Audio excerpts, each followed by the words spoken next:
Hello tout le monde, je reviens aujourd'hui avec une nouvelle vidéo et avec mes recommandations pour l'automne 2024. Donc une nouvelle fois, cette vidéo va se diviser en deux parties. Une première partie avec 8 romans que je te recommande de lire pour cet automne et que j'ai déjà lu, donc je vais te donner un petit avis. Et 4 romans qui font partie de ma pile à lire et que je vais lire pour cet automne ou que j'ai déjà lu pour certains, tu verras, mais les chroniques sont disponibles sur mon blog est en barre d'infos, donc n'hésite pas à aller faire un tour. Et si tu veux suivre toutes mes lectures de l'automne, n'hésite pas à aller sur Instagram, c'est là où j'en parle le plus, ou bien à voir mes wikivlogs. Allez, trêve de bavardage, je commence tout de suite avec mes recommandations.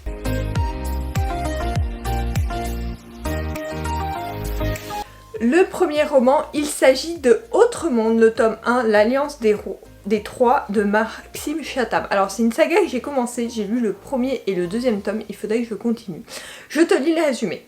Personne ne l'a vu venir. La grande tempête, un ouragan de vent et de neige qui plonge le pays dans l'obscurité et l'effroi. D'étranges éclairs bleus rampent le long des immeubles à la recherche de leur proie qu'ils tuent ou transforment. Après leur passage, Matt et Tobias se retrouvent sur une terre ravagée, différente. Désormais seuls, ils vont devoir s'organiser pour comprendre, pour survivre à cet autre monde. Alors, je dois t'avouer que Maxime Chatham, en fait, c'était la saga qui me tentait le plus parce que c'est celle où il y a moins d'horreur, quoi.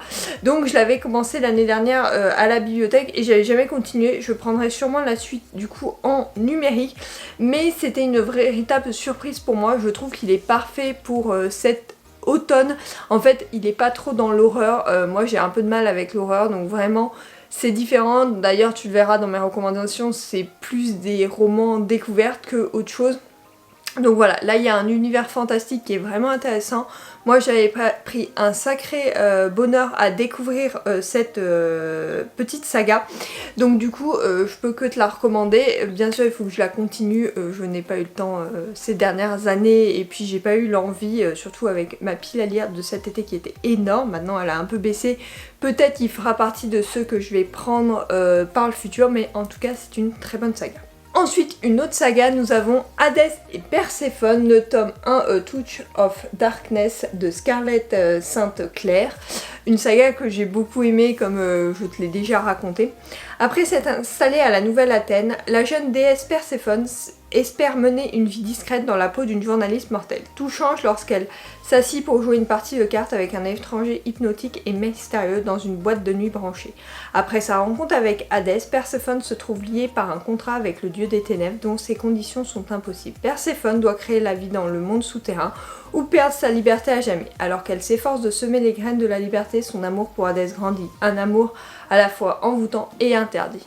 Bon, une très belle saga, je n'ai pas à te la recommander plus que ça, puisque je t'en ai déjà parlé maintes et maintes fois. Vraiment, c'est une saga que je trouve vraiment parfaite pour cette période, parce que justement, on a un univers fantastique très intéressant.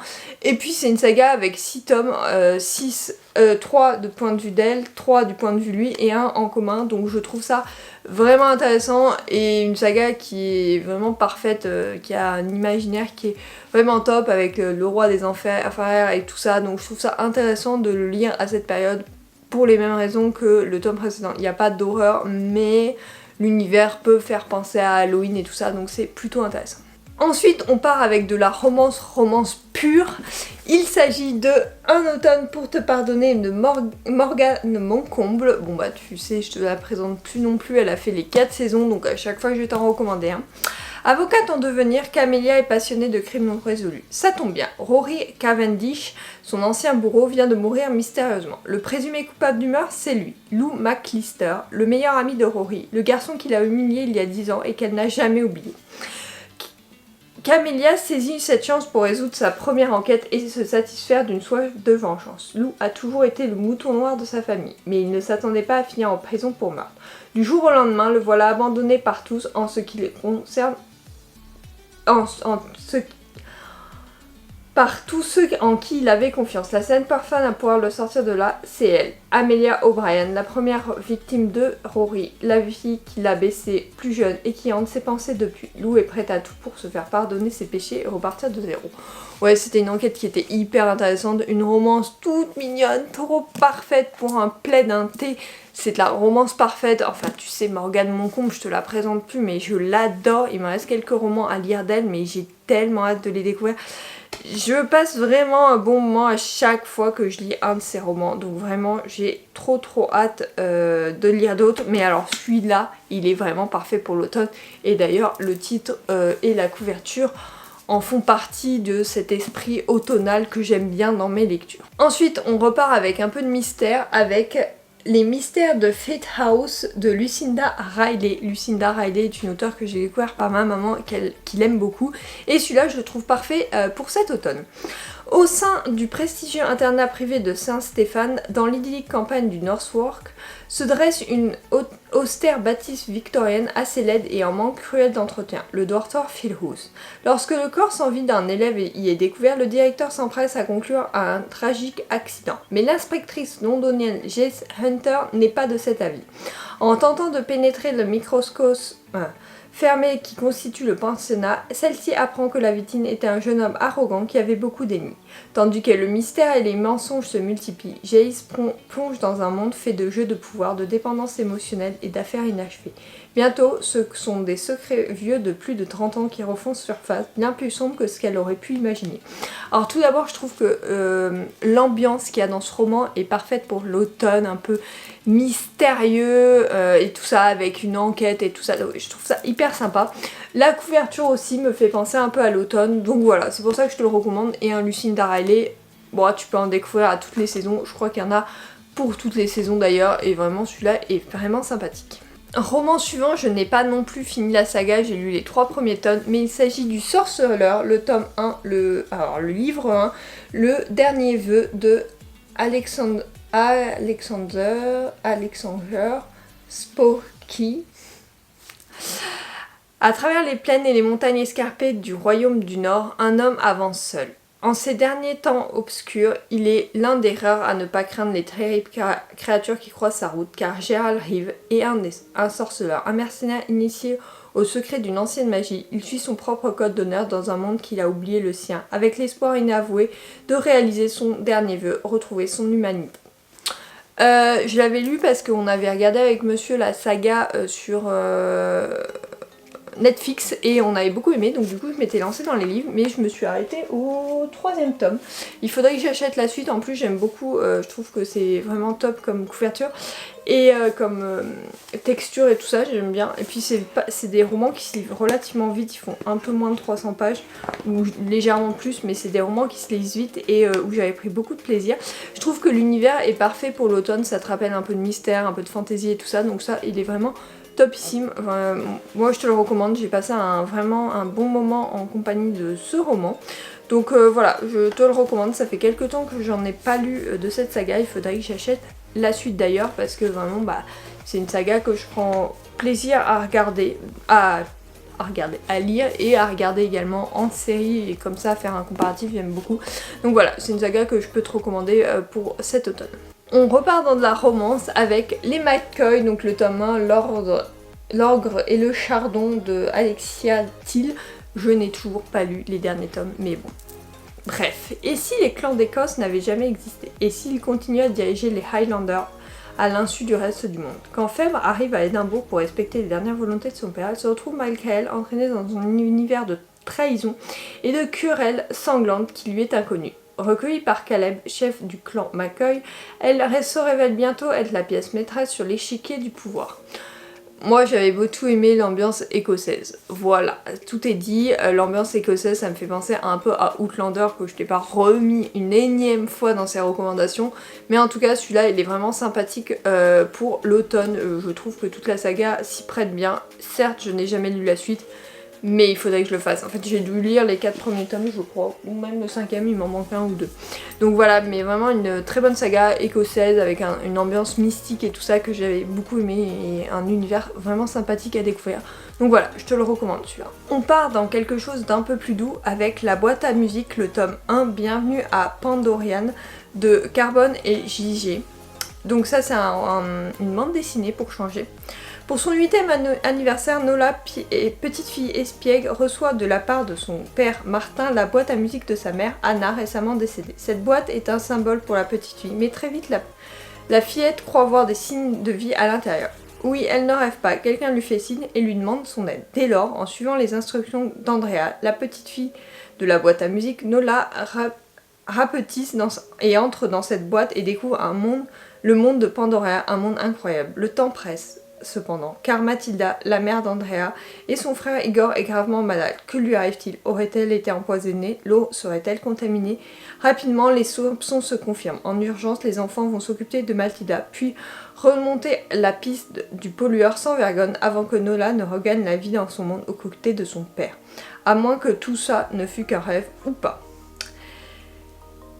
J'avoue que c'est une petite saga qui m'a beaucoup plu, on va pas se mentir, elle m'a beaucoup plu. C'est une petite bande dessinée bien sympathique, l'univers, les petits dessins et tout ça sont vraiment entraînants et je voulais la mettre ici parce que j'avais passé un bon moment en compagnie des personnages, mais surtout j'avais trouvé la bande dessinée très belle, donc je la trouve parfaite pour cet automne, sous un plaid, elle est vraiment top, donc vraiment je te la recommande, c'est celle qui m'a fait rêver l'année dernière à la même période et je l'ai remis là exprès pour ça. Dernier roman, automne égale signe de rentrée, donc j'ai décidé de remettre Rebel University, donc le tome 1, Hot as Hell, d'Andrea Edwige et Alicia Garnier. Défendeur de l'équipe de hockey des Grizzlies, Hunt Clark fait partie de l'élite de Rebel University.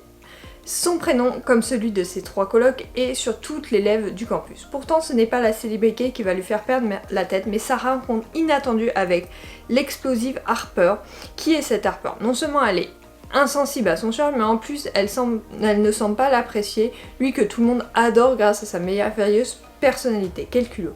Ne lui en déplaise, Harper ne ressemble en rien aux filles qu'il a l'habitude de fréquenter. Une taille plus 6 qu'elle assume pleinement en la défendant sur les réseaux sociaux consacrés au body positive. Des études de journaliste qui la passionnent, elle a clairement autre chose à faire qu'aduler un sportif comme Hunter. Mais un coup du sort va les obliger à passer beaucoup de temps ensemble. Hunter y voit l'occasion parfaite de lui montrer pourquoi tout le monde l'adore et qui sait peut-être la faire craquer pour lui. Une très belle saga, université, voilà, c'était parce que je trouvais que la thématique université allait vachement bien avec l'automne, donc c'est pour ça que je l'avais mis là, mais sinon voilà, ça se lit un peu à toutes les périodes de l'année, mais je trouve que la rentrée permet de replonger dans ces sagas universitaires, tu sais que j'en ai beaucoup lu, Off Campus, Brian, je crois que c'est l'autre qui va avec, et celle-là notamment, donc voilà, et il y avait aussi une autre avec...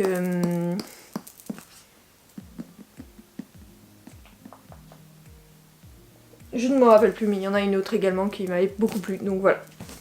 Très bonne idée pour cet automne.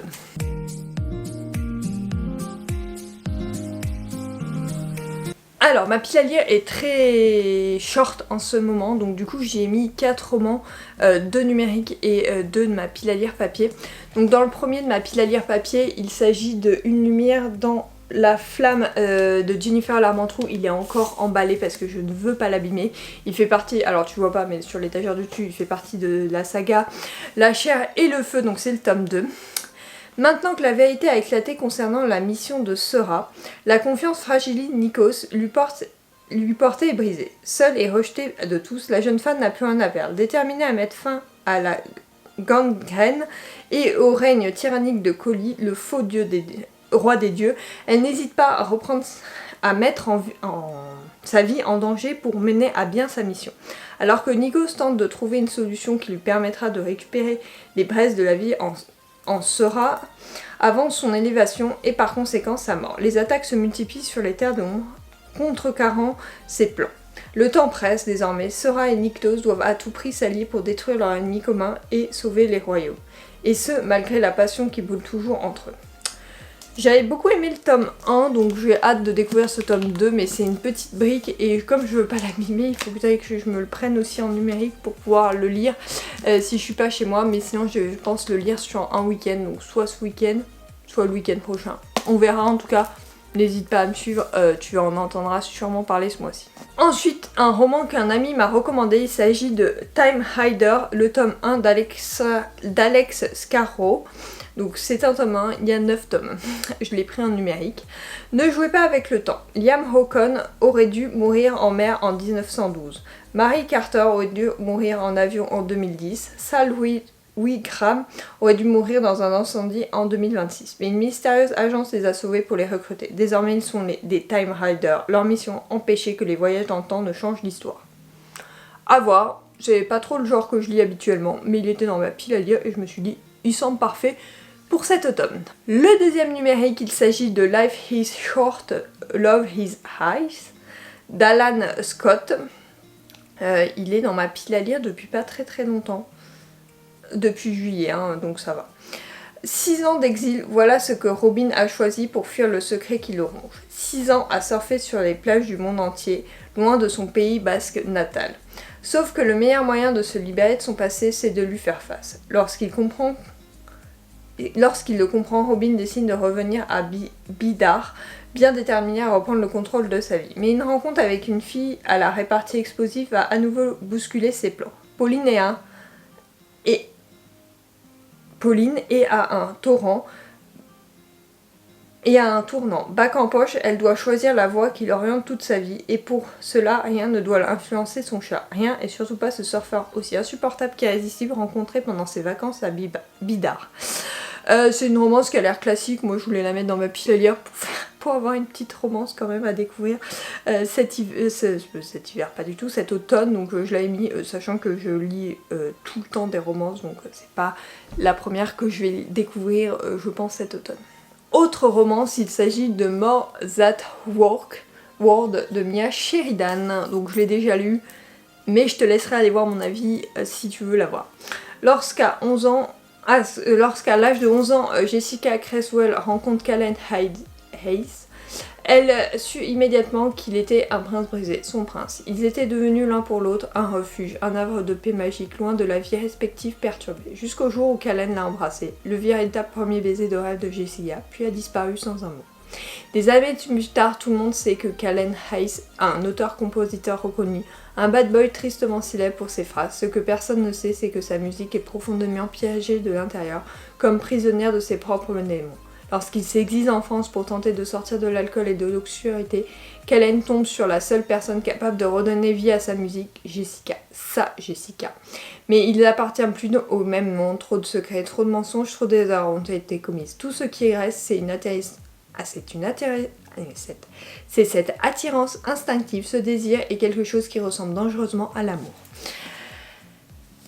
Très bonne lecture, hein. Moi je te le dis tout de suite, j'ai adoré et je trouve qu'elle est parfaite parce qu'elle est très doudou pour cet automne, donc voilà, mais je t'en dis pas plus, va voir ma chronique. Cette vidéo est maintenant terminée, j'espère qu'elle t'aura plu, en tout cas j'ai pris beaucoup de plaisir à la lire. Encore une fois, j'ai sorti des reliques de ma bibliothèque, pas trop de ma pile à lire parce que du coup tu auras compris, ma pile à lire est très petite et ça me fait plaisir parce que du coup je vais pouvoir plus acheter de romans, même si mes prochains romans sont des romances pour cet hiver. On va pas se mentir, là il faut que je choisisse mes 8 romans pour décembre.